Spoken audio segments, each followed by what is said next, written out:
I forgot about dogs. Hold on. Sorry.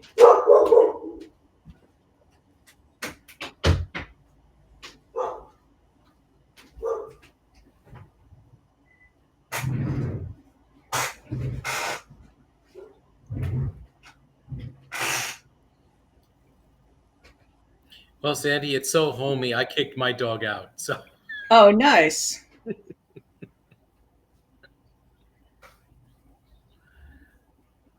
How did I got frozen on there? yeah. I just was getting back from the pool. You know something? So was I. Notice the back. If everyone is looking at this, we're waiting for Mary Beth. Yes. Just for a second. Thanks. Hello, guys. Hello. We are live on LinkedIn. We are live. Yay. Episode 2. Here we come. Yes, episode 2. Okay. All right. Well, today. Sandy, let's kick it off. Let's welcome We'll welcome Richard. So we're on episode 2 of Office Hours, brought to you by Sapient Advisors. And we have our chief data strategist, Richard Vogel. Also an ex-Moody's like ourselves. We're going to coin the term Moody's Mafia today, because once we work together once, we love to meet up in other iterations and work together again. So we're going to talk about data, and we'll get back to our basics as always, where we're talking about, starting with the problem, not the solution. We're starting about garbage in, garbage out, right? That's a old school saying we had for technology, and it applies as well to data and AI.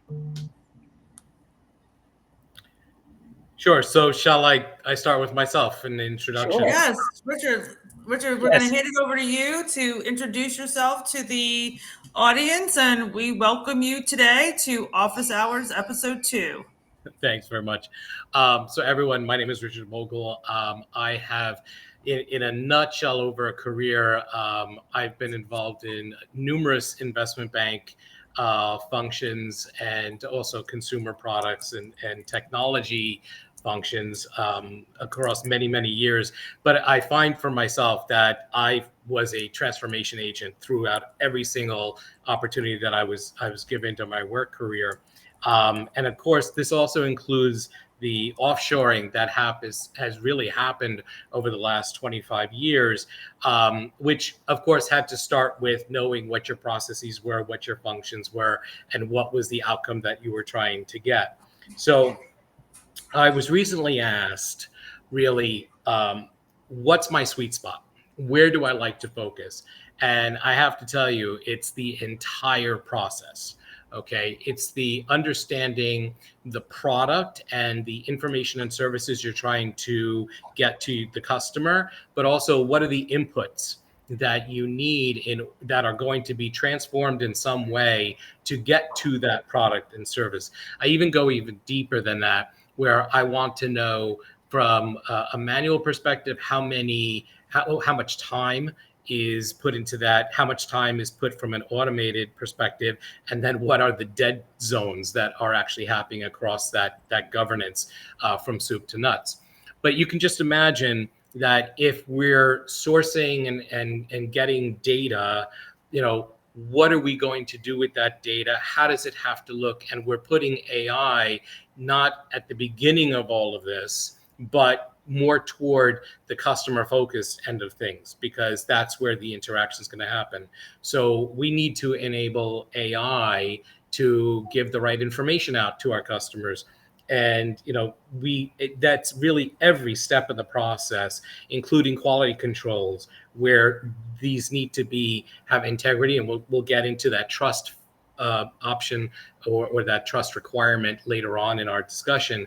But the idea that you just can't have bad data, and especially in financial analytics, where I was really more involved, it's that it's not just the number, but it's the interpretation of the financial number that's going to get out to the customer through any type of AI tool, AI function, any critical thinking encapsulation that's going to help your customers move on. So I just want to stop for a second and look at any questions from you guys, or where you would like to, move this discussion. Sure. Richard, I think you and I have had a lot of discussions in the past, and Sandy relates to this as well because we're always talking about it. Is AI is the shiny thing that everyone's trying to chase, and people want to transform their organizations, but they need to step back. And should we be looking at doing that when we're trying to do these big transformational changes, not chase the shiny thing, but take a step back and take a look at what we're doing. So the one thing for everyone who's on this call, at any point, wherever you are in your industry or in your function, the idea is to sit back, get a coffee, and breathe. Okay, because AI is not going anywhere. It's going to keep moving forward in its development, but it isn't predictable where it's going to land, and it's always going to be transforming. So, I have so many statistics on what everything looks like, and I'll give you this type of a thought process. Society has been in that FOMO area many times just in my lifetime alone.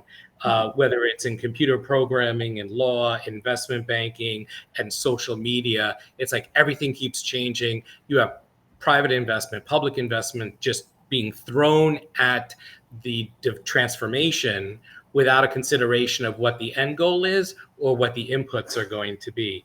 And because of this, we've had trillions of dollars in misallocated capital. AI is going to be no different in this. And so, let's level set here and say there are approximately 30 million software developers on the planet. And the 60% of functionality that's built by technology is not used. And, we waste about $1 trillion annually in the spend for technology. And that's why I say, step back, grab a coffee, and let's think this thing through. I just said AI has not settled. It's going to always be transforming, and we don't know where it's going to be. So for those of you who are sort of on the front end of things and interacting with the customers, it's going to be, nobody cares that you're using AI. That's an expectation going forward. Everyone has access to the same models, APIs, and uses the same large language models in a way. And private investors aren't going to be here to fund your experiments. So don't lead with the tool, lead with the content. And that's where I think the value is going to be. So let's start to talk about the data itself. And so, Mary Beth, before I go into that, do you guys want to interject here? Yeah, I think, we see when we talk to people all the time, they're like, where do we start? How do we get a handle on this? I have to do AI. It's the fear of missing out. You have to start somewhere, but it all comes the back to basics of looking at the problem, stepping through that, looking at where they want to go, and then mapping out that process, which I know you've done a ton of transformation in your career looking at that.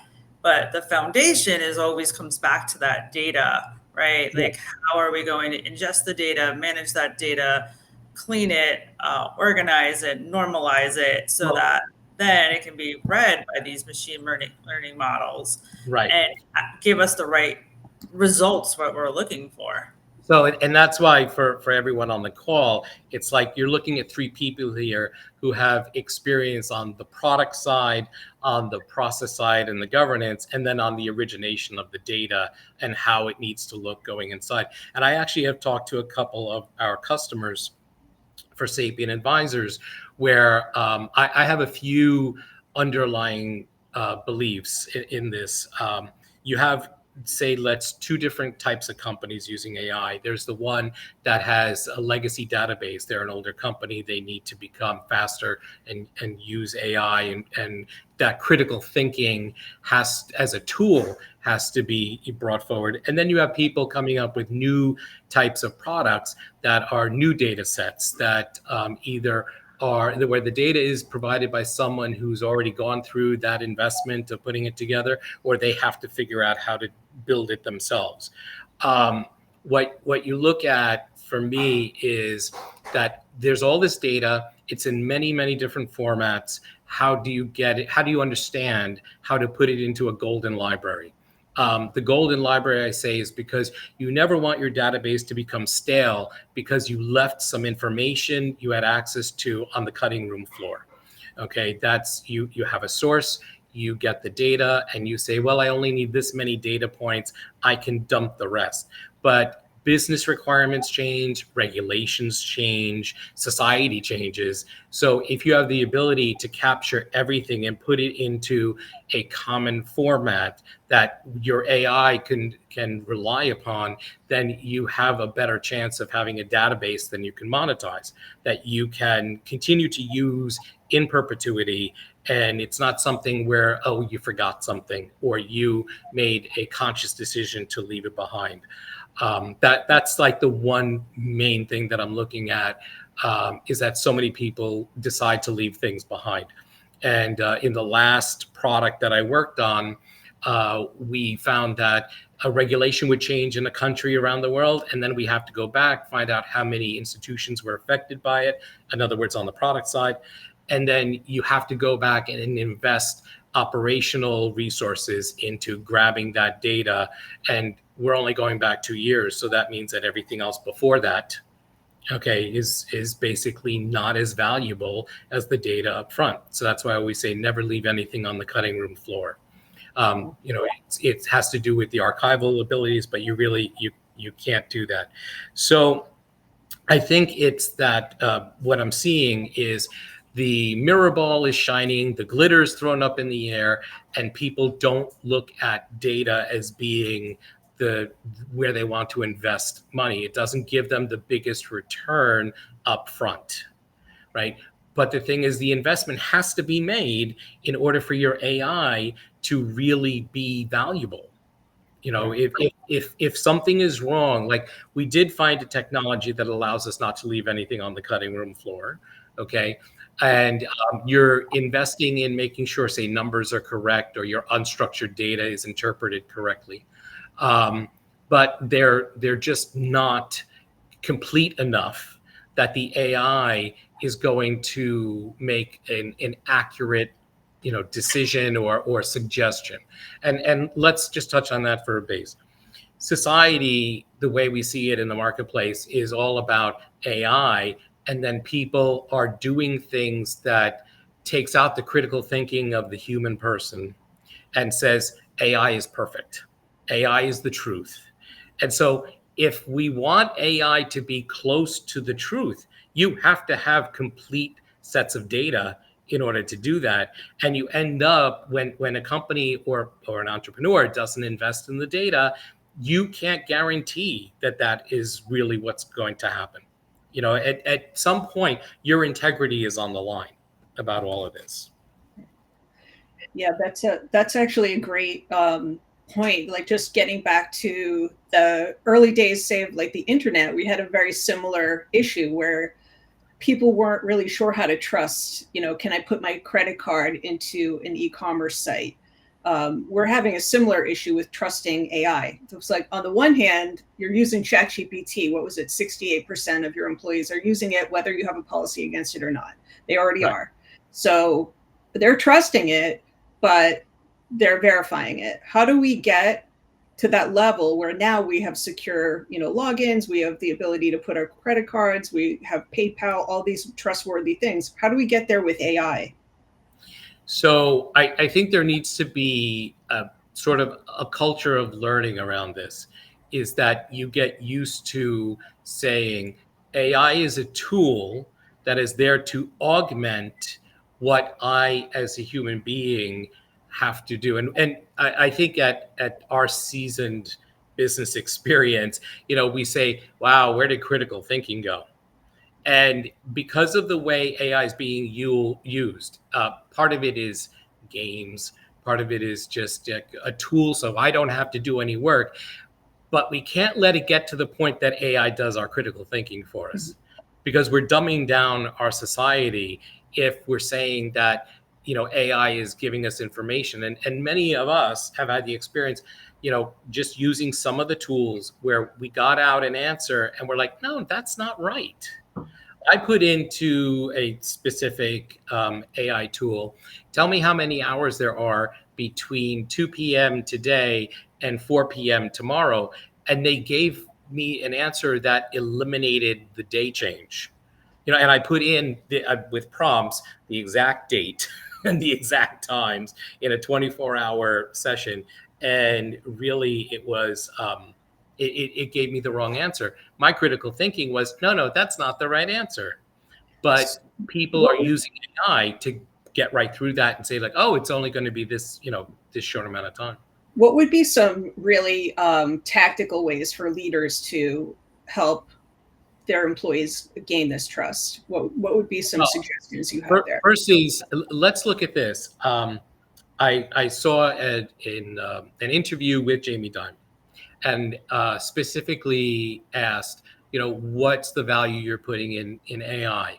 And his point was where I'm at, which is you have to justify the return on investment for whatever you're putting into your AI tools and processes.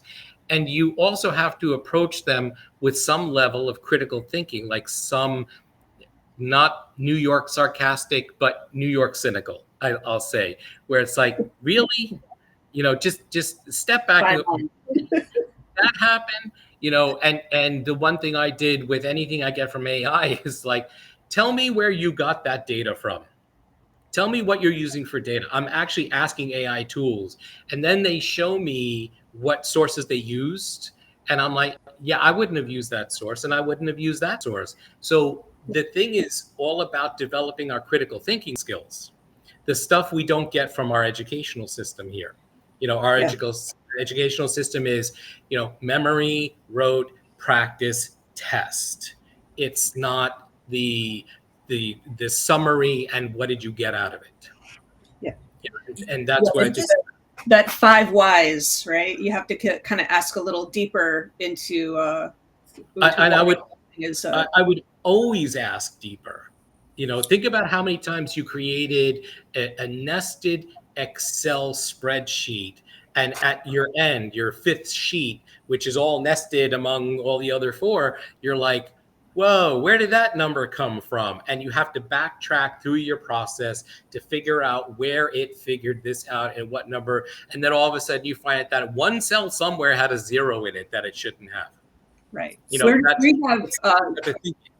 We have a great summer intern program, and this summer we have guys from high school, guys from college, and the one thing we've been stressing to them is, if this is the Industrial Revolution, you need to learn how to ride the horse and drive the car. So you need to be able to ask those questions and know how to do it without ChatGPT or without whichever tool you want to deploy.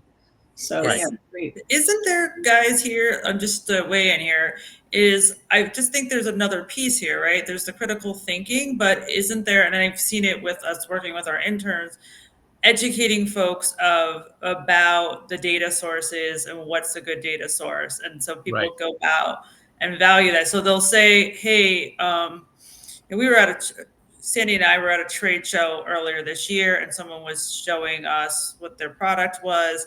And he was like, I can just get the data here, get it there. And us being in the data and information service industry, we're like, that's not all the full data. Do you have the license to do that?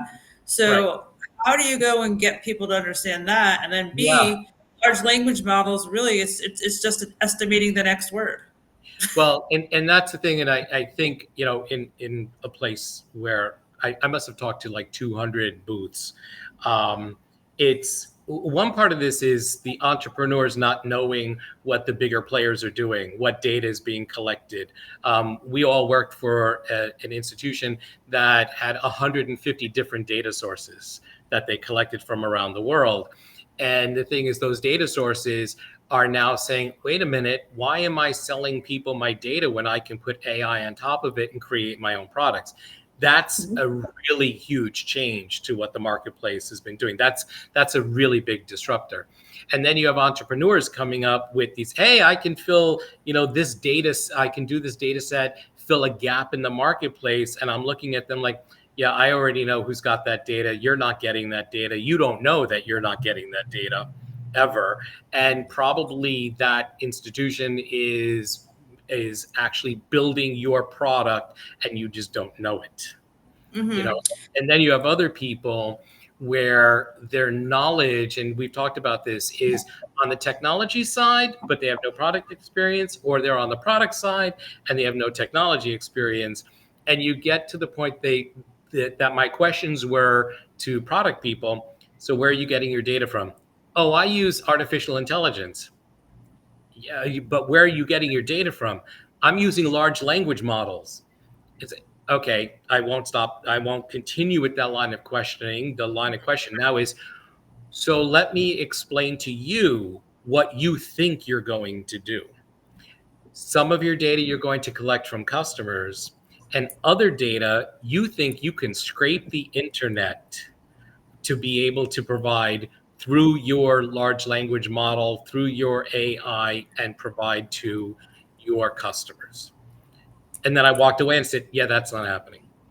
It's just the internet overall has many sites and information that is factually incorrect, has areas where that information has been put through a filter of bias, or that information is, let's say it's about a piece of real estate. If someone wrote a negative review about that piece of real estate, and you can't validate whether or not that opinion had any factual basis to it. And so scraping the internet is almost, going to doom your product, because, and it's your brand, your reputation, but you can't justify and you can't guarantee the integrity of the data. So that's where we get into buying versus doing it yourself. Right. Also, if for whatever reason they scraped a private source that you don't have access to, right, you could get sued. I would want to post a question here as well. So what would be like one of the indicators for a company that their data foundation is either not strong enough to support AI, or that there's some errors there that where you need to get aligned on? So when you look at the process of sourcing and normalizing, I say normalizing it into your taxonomy, it's looking at your sources saying, what data do I need to be able to make the product work? Skip the AI part for a second when you're thinking about this. It's like how that data has to run through a process of checks and balances and quality assurance before it gets to the product. Adding the AI in gives it the robust speed to be able to make interpretations about the data, but it has to be in a way that the AI is able to understand it. They need to speak the same language, and your data has to be made consistent. It's like every record of every property you might want to examine has to be presented to AI in the same way. Or if you have to teach the AI, if it's not presented in the same way, you have to make certain adjustments and maybe kick out that question. But really, it is about that golden library that it's put together, organized, and can be accessed by your AI agent. And I think you just hit on a really good point there, Richard, because the AI agents, right? They're going to be hitting these API endpoints to hit that data in the future, to create tasks, to automate things. So if that data isn't, a complete data set or, been managed the right way, that's going to have downstream effects. But probably also that agent is probably going to be pulling data from a number of sources. It could be from your product, it could be from proprietary internal sources. So those data sets have to also be able to be linked together, which is one of the things I always think about is like, how are we going to make sure that, yes, my data set's correct, but then the linkages are right and those relationships. And that's what really gives you the insights and analytics later from that data to make it more valuable. So I'll give you the example of the last data set was on banking financials. Okay. We collected a lot of data from bank financials all around the world, very large taxonomy. And the technology we used took apart the source entirely. Not that our current taxonomy had to extract it, that they needed. They needed only their financial data, whether it was structured or unstructured, but there was a lot of data in the source. And so we processed that. Everything is great, automated, got the financial reports from an average of 9 hours manually down to 3.5. Everything was great. And then our manager at the time said, but I need the ownership data. And the ownership data was not data that was collected for the financials taxonomy. Okay. So the technology provider that we used, I think they took about a week. And now with AI, they could probably do less, but they took about a week to build a taxonomy just for ownership data. And then when they were able to look at all the extracted data, pull out what they needed, and I think it took them about an hour to do all the same banks that we were doing. And it was 100% correct. Okay. Because we had extracted everything. It was in a readable thing that the taxonomy could just like pull out of. So this would be like the AI looking at the financial taxonomy, the AI looking at the ownership taxonomy. It wouldn't matter. Like you could create new products, merging the two together if you wanted to. And one of the keys to that probably was that you had linkages between the companies and the identifiers and the companies on that database, which starts to formulate your knowledge graph and your relationships, which is really what amplifies in these AI models. And, when you talk to people, it's hard for them to understand that, hey, bringing these all together and putting that investment in to do that is going to later on pay you dividends because, they don't see any front. Right. First. But you see but that's the asset that they're building. And many people using AI see the product more as the revenue generator, but it has to be built on the asset, on the data. Because here's the point that we had with our this product that we built.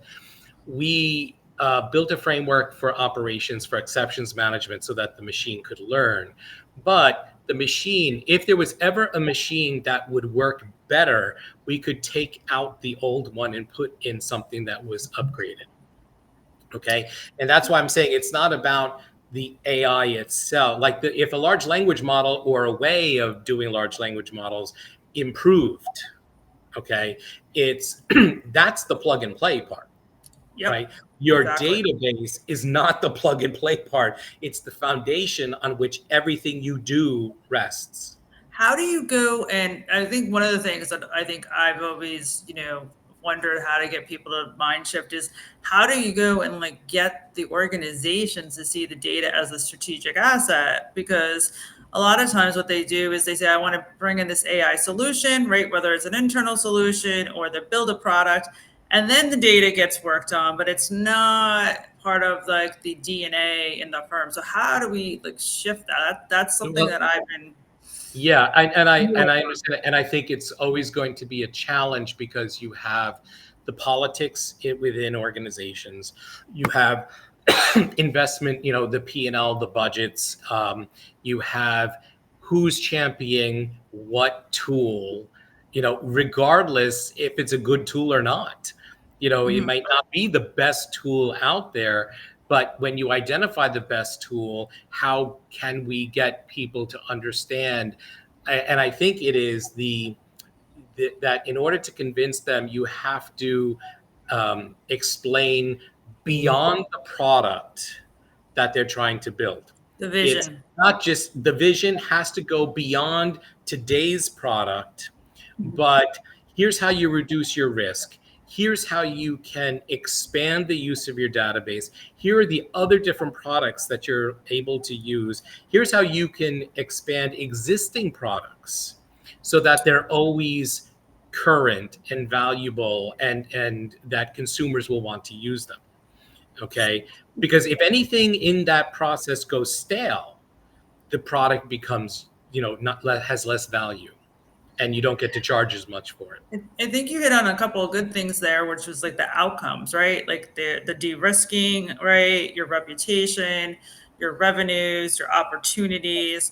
And I also think you have to kind of lead them with a story And then there's probably even ways where I think like Sandy has done where, you bring a group of people together, workshopping or a blueprint of where it is going to take you and make it more experiential so they can like touch it and feel it. Yeah. Well, they have to. And the thing is, and you hit on this, we're storytellers. Okay. So we have to be trusted storytellers, and we have to show them these outcomes. We have to show how the process works, the governance. I think that for most of my career, because I go into detail on process, that I've actually, surprised senior leaders because I hadn't thought of that level of detail. Like they're not operating with all the information. They're not operating knowing the process itself or where the quality control points are. It's sort of like by approaching this from a governance over everything, including the AI, you are actually looking at this as a like you're already being audited, right? And isn't it great to pass an audit, whether it's from the government or from internal? Yeah.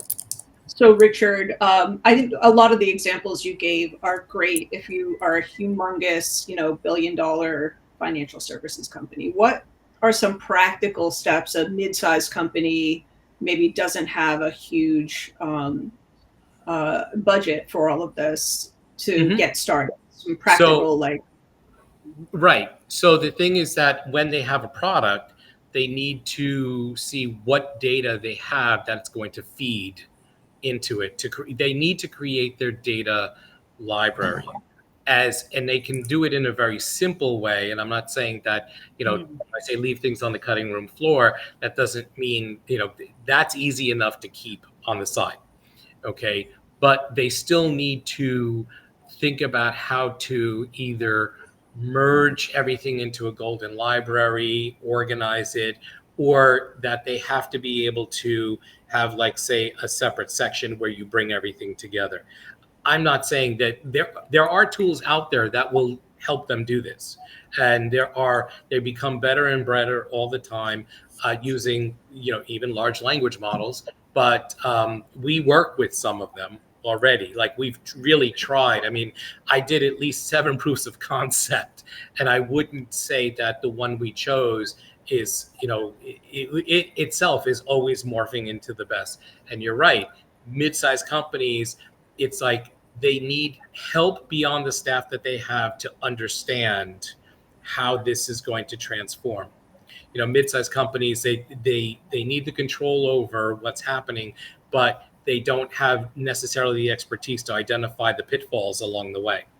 And I think the way we approach this is a very not compact, but everything is in a container that we know what the data has to do in order to get to the product itself. But I think they need expertise outside that they can let go later on.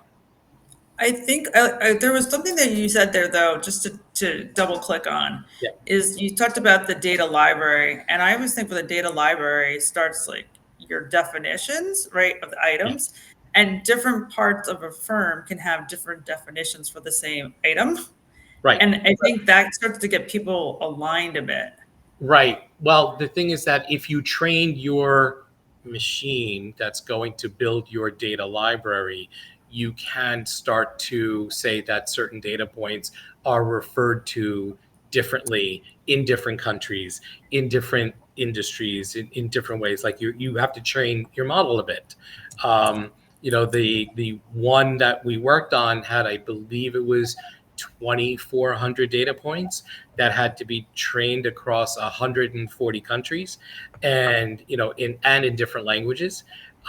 So I'll tell you, for us, because that is the most complex, it did take us a number of months to produce. Okay. But the thing is, there has to be some library and translation between all the different sources of data in order to get you to the point that your AI that you're not spending that time and money in having to train the AI, more so get your data in order. That you have to say to AI, if this is happening, think of it this way. That because totally they makes, plug and play that totally makes sense. We have a question actually that somebody submitted, and it's how can companies innovate quickly with AI while ensuring data governance, compliance, and security aren't compromised? So I think, we can have Sandy and Richard kind of answer this because Sandy, I think what you've seen with actually taking people through workshops and design sprints can help us, your AI clarity sprints with doing that along with the data side. Maybe Sure. I'm going to hand it over to Sandy and then Richard. Sure. Sure. So I think there's this concept in many cases, right? Traditionally, the head of the company has written a check to technology, and that has made the advancements happen in technology. While AI is technology, it involves everyone needs a seat at the table. You need HR, you need legal, you need the sales team, as well as product and technology. And kind of getting everyone in alignment through what we're calling our AI strategy sprint. First of all, there are people who everyone's living their lives, working their full-time jobs. So to understand AI really at its core, what the capabilities are, we can take you through that in a way that kind of makes it gets an even playing field for all the people involved, all the stakeholders, right? And then kind of help them uncover what their use cases would be internally, right? Beyond everyone is so giddy about saving headcount, but what are the efficiency plays? And then what can we pivot our skilled workers to next? What are the projects that you have that you were unable to tackle because you are trying to do something manually that now can be done with an agent? So we cover a lot of that in our workshops. And I don't know, Richard, if you want to tag on to that.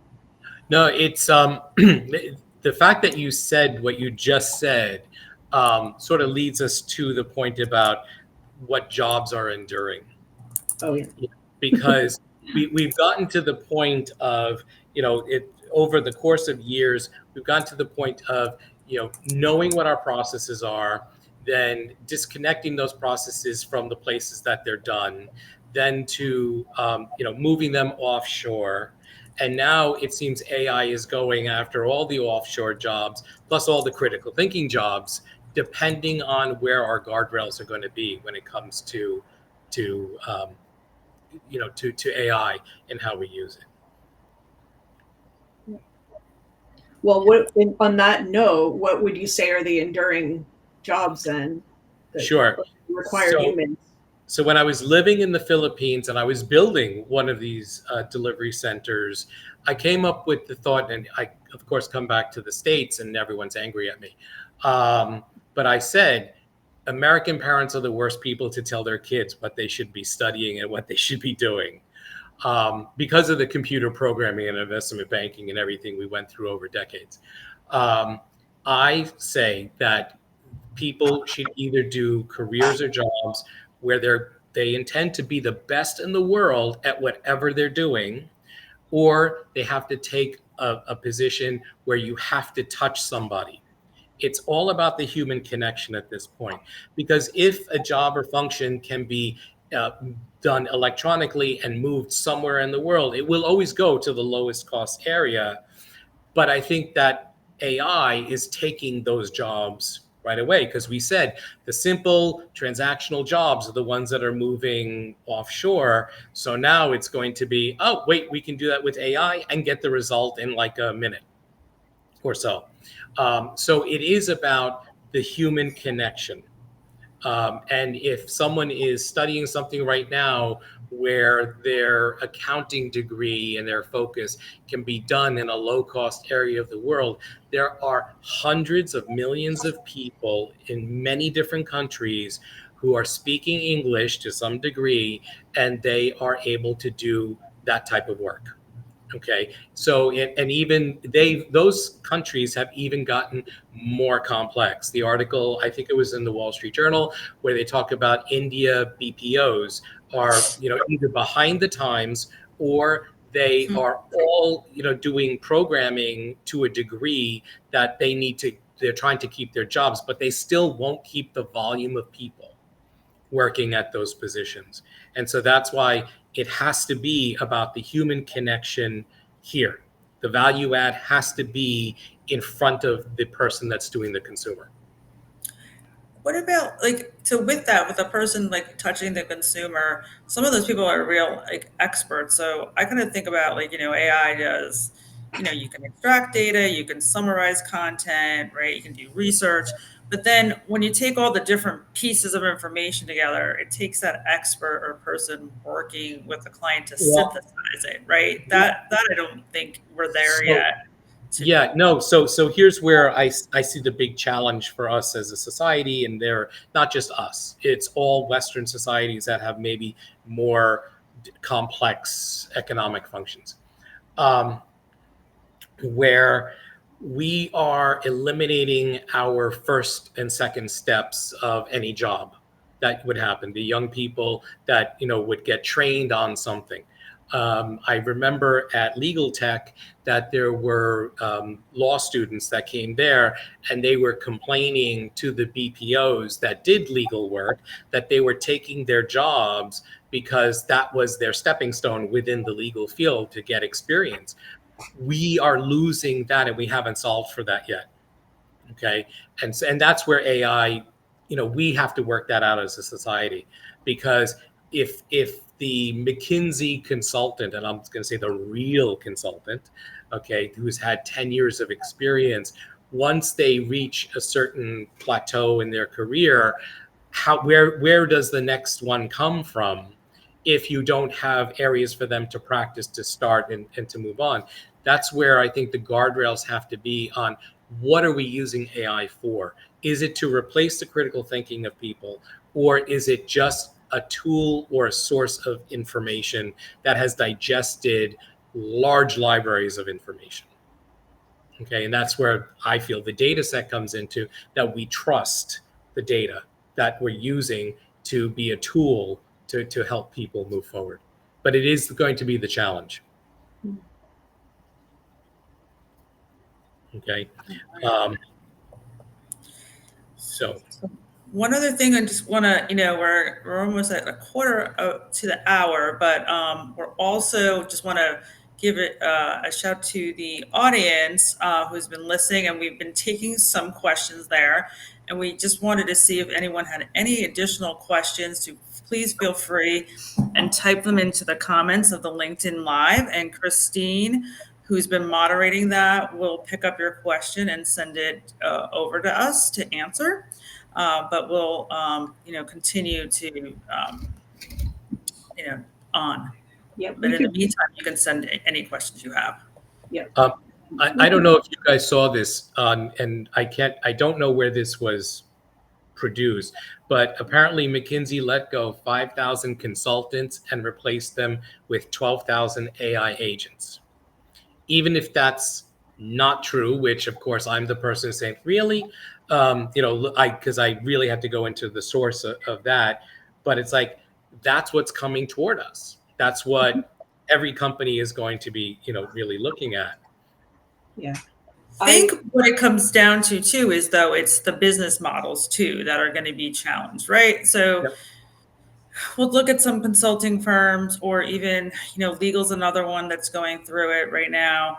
They're going to have to reevaluate the business model. So, some of that I think is probably coming from the clients or whatnot from it, but that kind of thing. So I just think that's going to be very interesting as that dynamic rolls out. Yeah, I agree. I think legal industry is in trouble. Paralegals are in trouble. And I would say, from my observations, and I know this is probably against what everyone's thinking, I think creativity is the hardest thing to replace. Right. I think there's going to be an influx of fast apps. Everybody's on Lovable, cranking out their code. If it all looks like material UI and doesn't look like anything interesting, I think your brand is going to be more important. Your creativity, your hook, your way to get them. Your enduring job is literally going to be, you're an influencer. You are, I don't know, maybe a therapist, maybe a nurse or something. Like, there's really, like you're saying, the real hands-on jobs are going to be very critical, but even those will have AI. Well, sure, I think also what you're saying there, Sandy, though, is with the creativity, though, something like a Lovable or some of these things, these AI prototypes, they all look the same, right? So large language models look at a pattern. But if you have creativity and you work on your prototype yourself, right, things like that, you're going to come up with something different than everybody else. So you're just going to end up with the same app if you go down that. People think they can just go build it in that, and that's going to become my product. Right. And that has filled up all my reels where everyone's saying, oh, we have all of these AI apps. They're worth $999, but we'll give them to you for 27. It's like, really? I have to look at this and critical thinking, like, what is that? Or the colleges and universities who are saying, we can give you a master's in AI. And I was like, by the time someone spends thousands of dollars on this, the AI will have changed. Right. That and the business models, depending on the use case, the industry, will have evolved by the time anyone trains for them. And that's where I'm like, if those companies or those industries start saying, oh, we don't need these people anymore, then how do they train up the mid-level with the critical thinking skills? Right. Yeah, exactly. And then that creativity comes there, not just even in like building the solution, but like I earlier, even synthesizing information as an expert, right? There is a creative, an art, and a science to law, even to financial services, things like that. And that's going to kind of get lost. But, we have a little bit more time left, but we have like a series of questions that we'd like to go through with our guests before we wrap up. Sandy, I'm just going to hand it over to you. Oh, sure. I would say we have always asked this question. What are your favorite resources out there? So are you listening to podcasts? Are you reading books, articles? Yeah, I have to tell you, because I'm a New Yorker, and because I was in investment banking, I was always being hit with information all the time. And I would read every single magazine, newspaper that was in the New York area. Now, why am I reading Crane's Business in New York or Advertising Week or anything? That's not my focus, but I always did that. I'm at a point in my life where I'm more selective. So I don't read necessarily the papers. I follow people. And I follow people who have failed and that transformed themselves and rebuilt themselves, because that shows a tenacity that I truly respect. And I shared this with Mary Beth earlier. It's like, I actually listened to Kevin O'Leary, not because he's always right, in my opinion, but because of the way he delivers factual information. And then I tried to figure out how, using his critical thinking, how he reached the answer or the outcome that he did. I've watched and read Andrew Sullivan for decades now, who has gone through an amazing transformation in his own area. And then I do listen to Jamie Dimon. He actually is one of the reasons that I was let go from JP Morgan. So I hold no grudges, but I knew that when I was severed, I knew why. Just basically people who have lived through the transformation, but I don't follow the hysterics. And I do have two main, say, guilty pleasures. I listen to Kennedy, who is very much a libertarian on various channels, and Slim Sherry, the comedian, who's on the Gen X comedy tour, because it speaks to me greatly as being part of my life. Now, for anyone in the AI world, the book that I will get and I will read is Agentic AI, Rakesh Gohel, because just the summary alone has me really interested in finding out where this group of writers was really pushing things. And I do also listen to Mo Gawdat, who was with Google. He does scare me at times, but I need to know what people are thinking. So I am very interested in other points of view. Cool. Yeah, that's great. I mean, I think it's always good to have the various points of view, and you can kind of bring that into your thinking and what you're following. I'm gonna Yeah, Mary Beth, I think it was maybe about a month ago, you shared there was a podcast that Rick Rubin was on where he talks about creativity. I just wanted to mention it here because we talked about that earlier. I can't remember what it's called, but if you Google it, the latest Rick Rubin podcast where he talks about AI and creativity, and he's first of all he's phenomenal, but second he is also very funny. He wrote a book that's called the Brief History of Vibe Coding. He became the meme for vibe coding, so it's that one's definitely worth checking out because he talks about how we should embrace AI as creatives as part of our process. Yeah, I think he was on, which is the podcast that I actually follow a lot, is AZ16 by Andreas and Horowitz, the VC firm, probably the number one, venture firm in AI. So he was on one of their shows there, and I think that's where it went. We can always drop it later in the Yeah, comments section. yes. Yeah, but yeah. So Richard, we have a couple more questions here for you about. So one of them is, what advice would you say that you would give to the audience? So around data, I think that we've talked a lot about it and the need to having good data because it is about trust. I mean, at this point, I would guarantee that everyone on this call, even us, when we see videos, when we see newspapers, I think that we're looking at them going like, is this true? Is this right? And for us to have to like question this, it's just more time, more effort to try to get the information that we're really looking for in order to make decisions correctly in our own life. I saw this write up where it was like AI is not making us smarter; it's that we're letting AI replace our critical thinking. And so, for everyone on this office hours, don't let AI replace critical thinking. Okay. It will, if it doesn't bite you the first time, it will bite you another time. I mean, where you could be in front of money or someone with money or someone who's making a decision about your life, and you don't want that data to be incorrect. That's going to manipulate the decision. Okay.